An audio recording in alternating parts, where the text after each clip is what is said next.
Today we are catching up with the President and CEO of Habitat for Humanity of Pinellas and West Pasco counties, and my friend, Mr. Mike Sutton. Welcome, sir. What's going on, Joe? How are you? I'm doing all right. So we got another press release about Habitat reaching another milestone, breaking one of their own records, and we love to report on that because it's we love that one of the leading habitats in the country is right here in our area. So that's cool.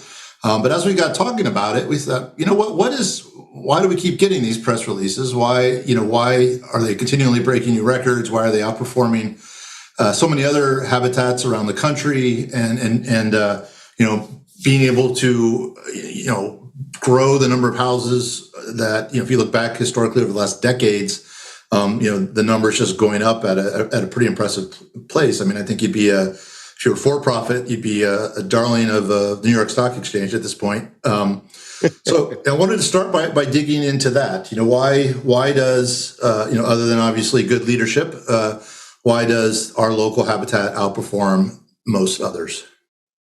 Yeah, it's a great question. And it's a pretty loaded answer. But I think, Joe, you and I've talked in the past about the fact that, we run Habitat as a business. We're a 501c3 tax status, but that's not a business model. And so, we have multiple sources of revenue that help to drive the organization between our retail operation, philanthropic donations that we raise, municipality support, a little bit of support from the state. And then, the sale and the leverage of our mortgages. And so there's a number of different revenue sources that help to fund the Habitat mission. And we've had great success in the fact that we've built some really deep and awesome partnerships throughout the community that have really invested in the Habitat mission. When I took this role a little bit over 9.5 years ago, we were building about 20 homes a year. And we just finished our fiscal year on June 30th, and we'd completed 72 homes this past year. And so we've had record number of homes built year over year over the last 9 years. And again, it's really just a testament to the community and the community rallying behind Habitat. I feel like our team has done a phenomenal job of positioning ourselves as a leading expert in the affordable housing world, especially around home ownership, affordable home ownership. With that comes support, and with that comes investment, and the corporate community and many individuals have just rallied behind the work that we're doing because they know it's generational and it's life-changing for the families that we partner with. I mean, is it fair to say that the donor community, obviously donors have pet issues, sometimes pets, sometimes homelessness, but is it fair to say that as a general population, donors recognize good work and reward it? Oh, 100%. I think, I just think about it from my own personal experience, right? I'm going to make a donation to an organization that I know, the funds are being used well, they're being leveraged, and they're advancing the work of the organization. And I think, the tangibility of Habitat helps too, right? I mean, they get to see where their dollars go because we have a home that'll come out of the ground as a result of their support. So, I think all of that, in addition to leadership, right? People support people, and they see, we've had steady leadership here at this organization. For the last 10 years, we've built a strong board that's very engaged in the community, and people rally behind that kind of stuff. People want to be a part of, kind of a winning culture, right? Yeah, makes sense. And when you talk about the different revenue sources, all habitats have access to those. Is there one specific, whether it be restores or some specific revenue stream that you think you've outperformed on? Yeah, I think the philanthropic support has been a huge part of what we've been able to do. Again, building long standing relationships, deep relationships, and helping, whether it's an individual, a corporation, a foundation, helping them understand where the value of their donation is going. So that's been significant. We've increased that probably 8 times over since I've been here. The revenue that we receive from the sale of the mortgages is another piece. Using that as an asset, Habitat historically, when it was created, the idea was that the mortgages would kind of create a long-term endowment. And so as the zero interest mortgage payments would come in from the homeowners, it would just go into a revolving fund. Well, the fact is that doesn't build up as fast as you need it to serve and grow the organization, right? And so we actually partner with a number of community-based banks that purchase our loans from us because they need the CRA credits. The government tells them that, based on the Community Reinvestment Act, they need to be doing some work around affordable housing. And a great way for them to do that, and a low risk way of them doing that, is to partner with an organization like Habitat.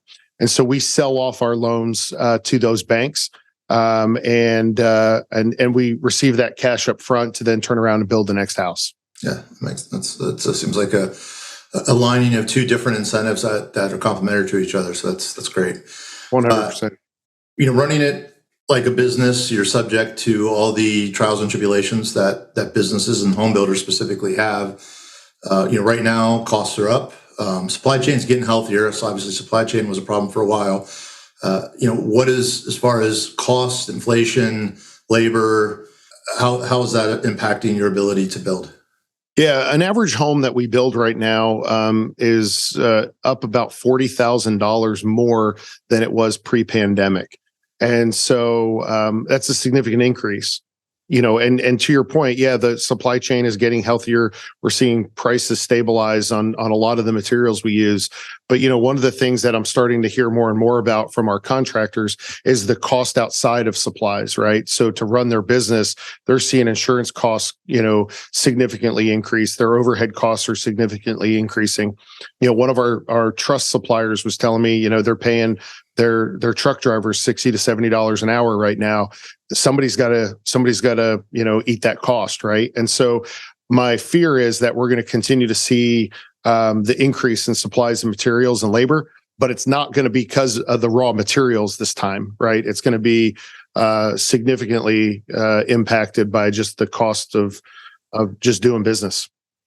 Yeah, and so what's the solution there? Is there a path to making longer loans to keep the payments, sort of stable, or is it just that people are going to have to pay more for the houses?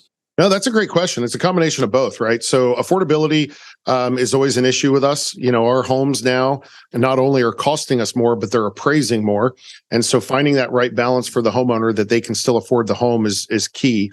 We're forced to raise more money. I mean, that's part of it. We're going out and raising more money in the community.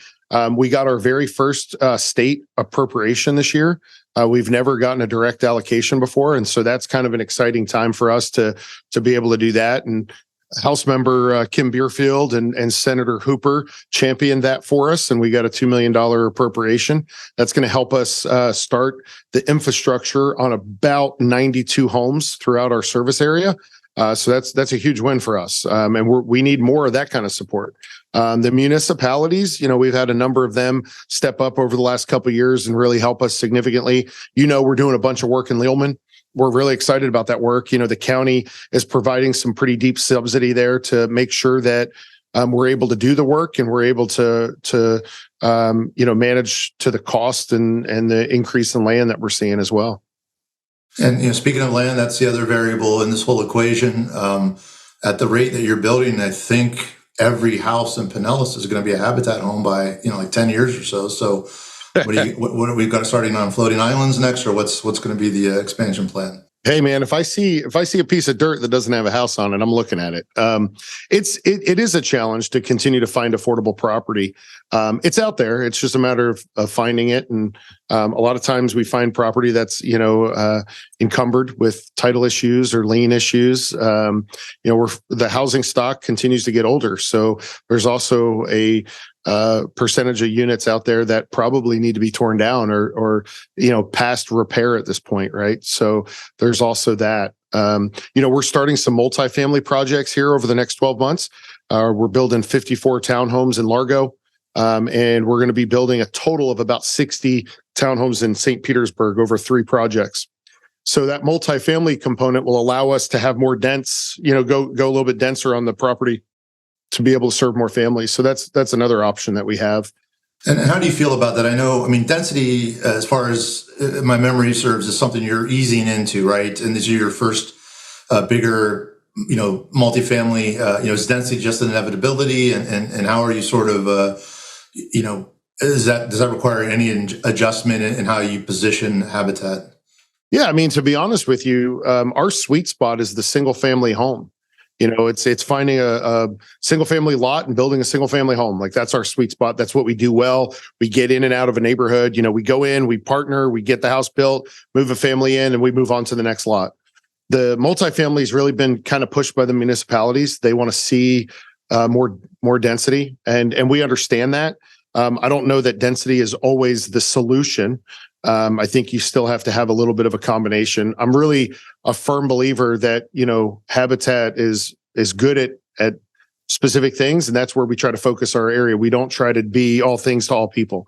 The multifamily, in the terms of townhomes, is a good fit. I think we're excited about it. We've done 2 small townhome projects in the past. We did a 19-unit townhome development in downtown Dunedin, and then we built 9 townhomes in Lealman. And so we've learned a lot from those. So we're going to use a lot of what we learned, especially around the need for education around an HOA for the homeowners, and kind of what that escrowing component looks like, and the reserves for an HOA. We learned a lot from our previous 2 subdivisions, and we'll be applying that to these other ones to ensure their success as well. Interesting. So you've been there 9 years. You said this was your first state money in. Congrats on that. Sort of why so long to get it? And now that you have a taste for it, are you seeing, what are you hoping for in the future other than, obviously more, but do you see a bigger path for there? Yeah. So historically, Habitat here in our community, as well as Habitat across the state, we've all pretty much relied on the pass-through dollars that come through the municipalities. So SHIP dollars and home dollars, CDBG funds, those funds are all sent directly to the municipalities to then administer the funding and the compliance to it. Also, within the Habitat network, we typically, as a state, have not looked for individual appropriations, but rather how do we go in with one big voice? And that hasn't necessarily worked either. And so the idea here was, how do we encourage Habitat affiliates across the state to work on getting their own appropriations when their lawmakers know their community and know their impact? And so there were actually 6 Habitat affiliates that received funding this year through the state. And they're for, obviously very local projects. And so really exciting to see that we weren't the only one. But there were some other funds sprinkled out throughout the state that are going to help with affordable housing. Something we haven't dug into a lot is you're almost 10 years in now. And so you've seen people from your first years who got into houses, who now with the price increases have decently significant equity in their homes. Alice families struggle with cash flow, life changes, things come up. By definition analysis, something bad happens, like medical or whatever, it can wreck you financially. So, what are you seeing as far as, the longevity, of folks now that they're, hitting sort of the 10-year mark, pressure to try to pull money out of the house or sell for a profit, because they need cash flow. And where do you sort of jump in and help guide in that regard? Well, if we've done our job right, we've worked with them through the education component of being in our program on building a budget and saving for their future. And so it is rare that we receive a call from a homeowner that wants to take out a line of credit on their home, right?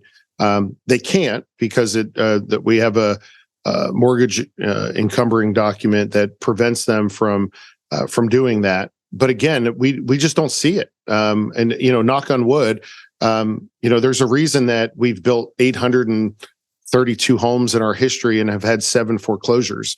The families, we change behaviors while they're in the program. So we're teaching them everything they need to know about saving for the future, building a budget that they can live off of. And in most cases, they're moving into a Habitat home that is less than what they were paying on the rental market. especially today. And so we teach them what to do with that balance. So, if they're going from a place where they're paying $2,000 a month rent, which is like 60 to 70% of their monthly income, to a place where they have a $1,200 mortgage with taxes and insurance, we're teaching them what to do with that $800, right? And it's not just, now you're rich and you got $800 to spend each month. It's, hey, you got to save for maintenance on that house. You have to save for a rainy day. You got to save in case you ever lose a job and you need some extra income. And again, the success is there. So I'm really proud of our homeowners and the work that they do to get to the finish line of owning a home, but then what they do to maintain that and to live a life.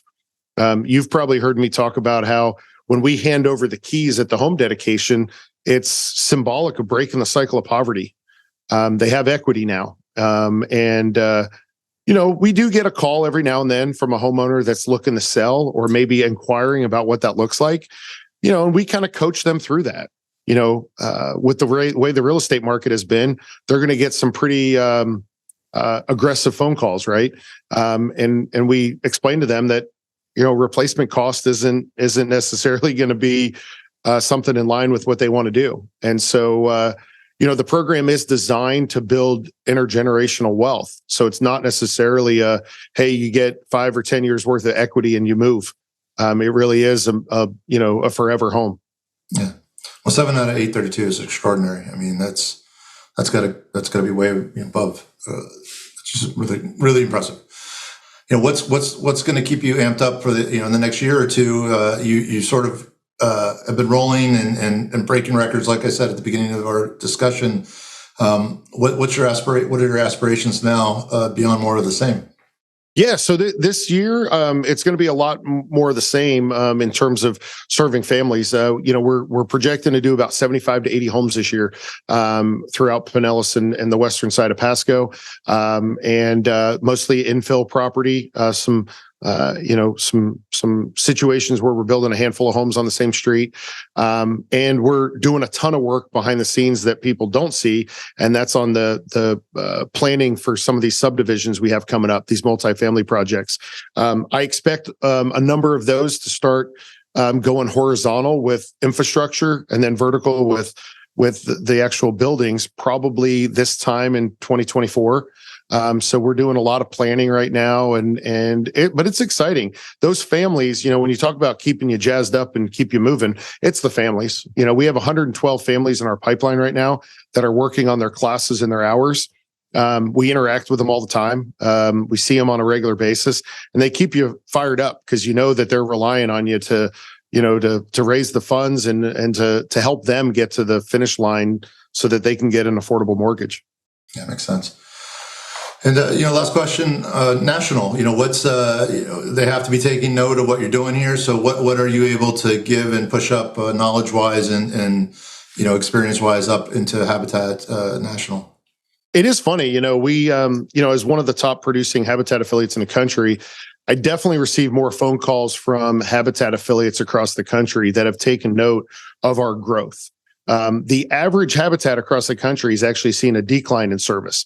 Homes have increased significantly in cost, so they're building less houses. Our affiliate has done the complete opposite. And again, a lot of it is because of what we've talked about. The secret sauce, in my opinion, has been the talent that we've been able to recruit. We have a phenomenal team at Habitat, and I'd put them up against pretty much any other builder in our community. And so to me, what's funny is that, I get a lot of phone calls now, people wanting to know what our secret sauce is. And, really at the end of the day, it comes down to the people and the investment we've made in our staff, and the investment we continue to make to keep them here and keep them happy and all that kind of stuff. So we put our heads down and just try to build. We're here for a greater purpose than any of us. And so, when we have 70 staff members that are all rowing the boat in the same direction, amazing things happen, especially when the municipalities and the local community get on board with what we're trying to do. Wonderful. Well, we're certainly very proud that you're rocking like you are in our neck of the woods, and it's fun to watch. Appreciate being a member of our Impact Council. Always love your input and brain power, as well as with Morgan. And pleasure catching up with you as always. Yeah, it's always good to see you, Joe. Thank you. Be well.